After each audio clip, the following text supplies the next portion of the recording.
Oh, it looks worse. So I spent all day in an amusement park and I didn't bring sunscreen. It looks really bad in this lighting. Oh my gosh. Oh my god. No, I'm not gonna put on sunscreen next time. I'll just get skin cancer. Here's a mug I got from the place. But anyways, we're not here to talk about that. We're not here to talk about my new sticker. Finally got a sticker. We're here to talk about the season 1 finale of The Owl House.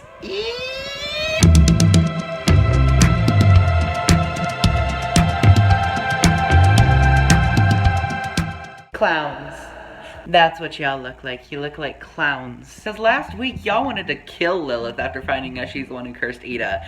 And then this week, you're singing Dua Lipa and now simping for her. What did I say? What did I say? I'm a Lilith apologist. I was then, and I still am. Because sis had her reasons. Did she fumble? Yes! Of course. Should she have cursed Ida? No! But I like how she redeemed herself in this episode, and I'm really excited for her to be like, you know, a main part of the crew in the next season. I think that'll be really fun, especially to see the Ida and Lilith dynamic every single episode. Like, I can't stop staring at my sunburn. I'm sorry, guys. This episode has some great humor in it. I really like the balance between, you know, sappy, sentimental stuff and stupid humor. The whole standing on the grass joke, that was hilarious to me. And then her fight with Emperor Bellows and her, you know, swearing.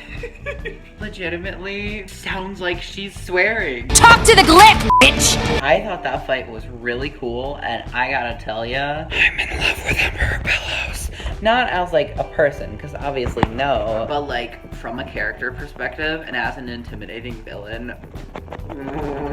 I love the man. I love him. I like whoever is voice acting them. They have a nice voice. But I loved that fight. I thought it was super exciting, and I loved how this episode, you know, reared the show's adventurous and action-centered side. I thought that was really cool. And seeing Luce do magic without her glyphs, you know, like seeing what she could become in the future, that was like super cool. I will say, I think the episode struggled in a couple places, because I'm just being honest here. Time restraints can be a plague when you're trying to tell a story, okay? And I think that was especially relevant here, because, you know, I do wish that there were a couple moments in the episode where I wish we kind of got to like bask a little more in the emotions, but it's fine, because I think that they worked well with what they got, but I do think they could do better if they had just like 1 or 2 more minutes to spare. I just finished Legend of Korra, so my mind is on this subject of time constraints, because the Legend of Korra finale, I have some things to say about that, but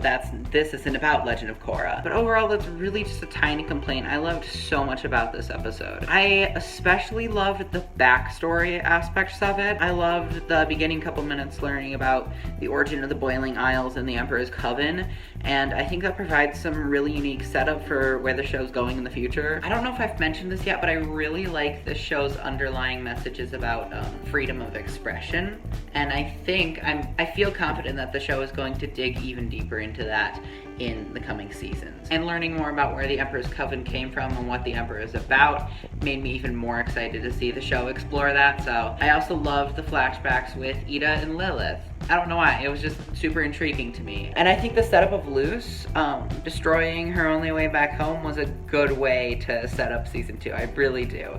Okay, Lily. Hi, baby. Everyone say hi to my dog. Lily, say hi. She just got up out of bed a few minutes ago and like started rampaging, and I'm like, okay. I loved Luce's sacrifice, and that's a super interesting setup. I especially loved the scene where she was in the human world and she looked back, reminiscing about her family life. I think that is one complaint I've had about this show, is which was kind of fixed in Grom, but I do wish they mentioned more often that Luce has an emotional connection to her mother, because for the first 15 episodes of the show, they treated it like Luce had like forgotten about her mother entirely, and I just found that kind of weird because obviously she has to have some sort of emotional tie to her mother. And I'm really happy to see that the show is finally, you know, addressing that. Overall, it was a really good episode and a really good finale. I loved the action of it, I loved the humor of it, and I loved the setups for what's to come. I think now is a good time to address a worry I have about the show going forward, and that's the portal. The season 1 cliffhanger where we saw that Emperor Bellos is building a portal.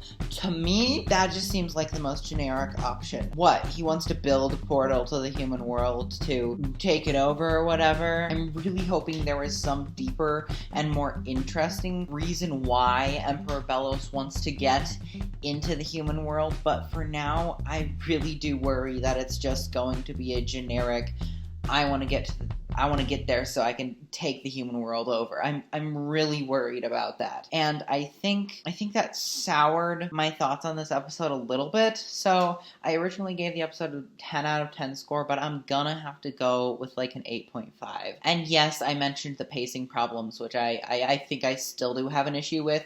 But please don't take this like I hated the episode, because I still really, really liked the episode.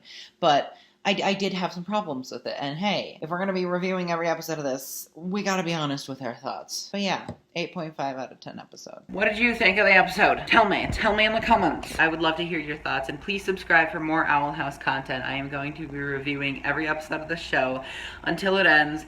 We have no idea when it's coming back, but it's coming back sometime, and I'll be there to react for our first sneak peeks and everything. And hopefully next time we meet, I won't have this mask burn, you know? Thank you so much for watching, and I shall see y'all soon. Stay fresh, fellow heterosexuals.